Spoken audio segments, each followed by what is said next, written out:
My mom gave me a surprise. At the time, I thought it was the best graduation gift ever.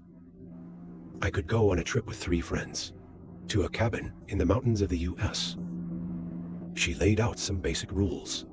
The most important one was no inviting senior boys to come along, and we couldn't make a mess. She paid a hefty deposit. I gave her a hug and told her I would definitely have a great time. I wish I could take those words back. I called my closest friends from high school, Megan, Zhao Ni, and Zhao En. We set out on Friday night. It took 4 hours to drive to the cabin, and my mom only rented it for 2 nights, so I wanted to make the most of the time. Zhao En said, "This place feels so boring." He was playing on his phone the whole time, not appreciating the scenery, as we listened to music and drove down the interstate at 80 miles per hour. Zhao Ni said she was grateful for the trip, as it helped her temporarily forget about her bad breakup. She had broken up with her ex at graduation. Megan drove the entire way. She was familiar with the area. She said she had been there many times with family and friends. I thought she was bragging. I know, complaining makes my friends seem like bad people, given what happened after we reached the cabin. I shouldn't have done it. When we reached our destination and parked the car in front of the cabin, I noticed there was already a car parked outside. I frowned, thinking maybe the landlord had come to unlock the door for us. But a man and a woman appeared, and they seemed to be unloading luggage from the trunk. "Hi, I'm Zhao Lai," I said, waving at the couple. "We've rented this cabin for the weekend." The man put down his bag and looked as confused as I was. "Are you sure you're in the right place?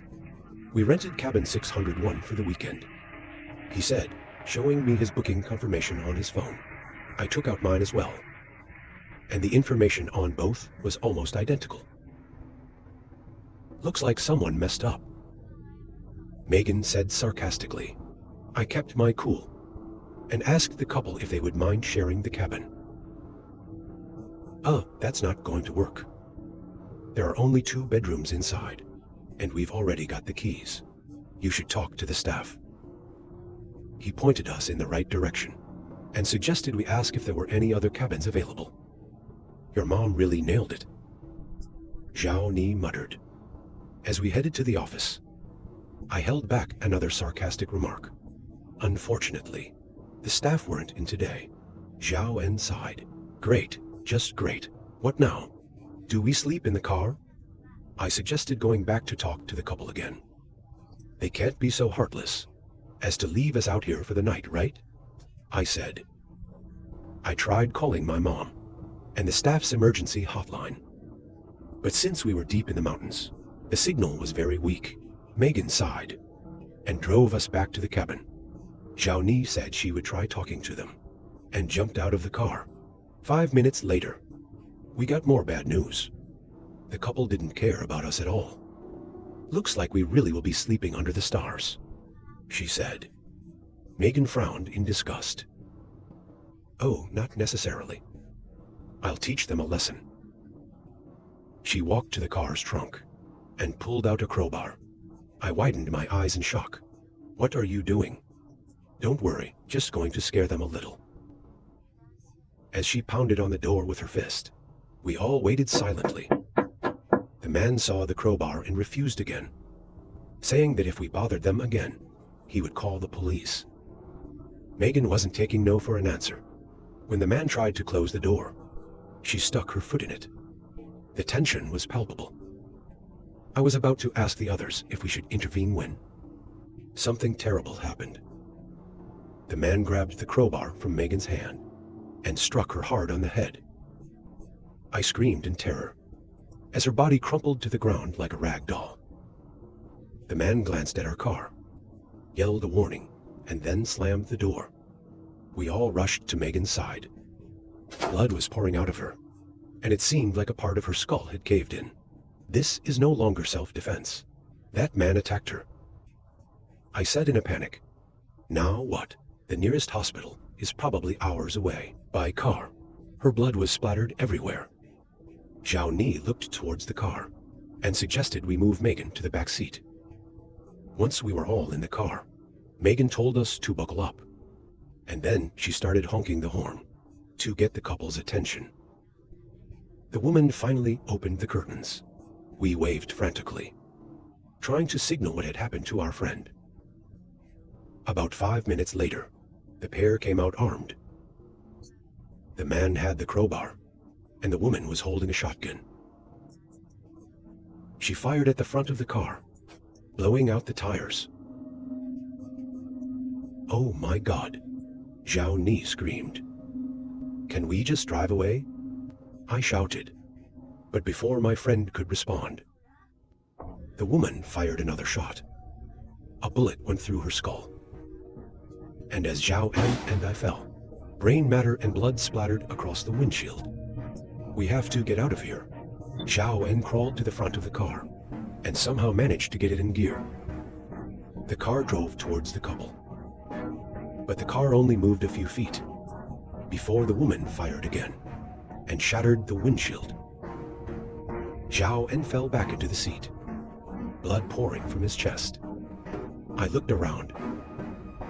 Megan was unconscious. Zhao En was gasping for breath, and Zhao Ni was slumped over. I was paralyzed with fear. Unable to move or scream, the couple approached the car, and the man pulled the door open. He grabbed me by the arm and yanked me out, throwing me onto the ground. "Why are you doing this?" I sobbed. The woman pointed her shotgun at me. "You don't belong here. Now you've made it worse for yourselves." I closed my eyes, waiting for the final shot. But it never came. Instead, I heard the man say, "Let her go, she's not worth it." My body was trembling uncontrollably as I opened my eyes and saw them walking away. I managed to crawl back to the car, where the lifeless bodies of my friends lay. I couldn't stop crying. The next morning, a park ranger found me and asked what had happened. I couldn't speak. My voice was gone. I just pointed at the car. The ranger immediately called for backup and an ambulance. When my mom arrived at the hospital, I broke down in her arms, repeating the same words. "I'm sorry, I'm so sorry." She hugged me tightly, but I could tell she was crying too. I couldn't forgive myself for bringing my friends into that nightmare. And I know I'll never forget it. If you like this story, please click like. If you don't like this story, please click subscribe to the channel to watch the next videos. Thank you.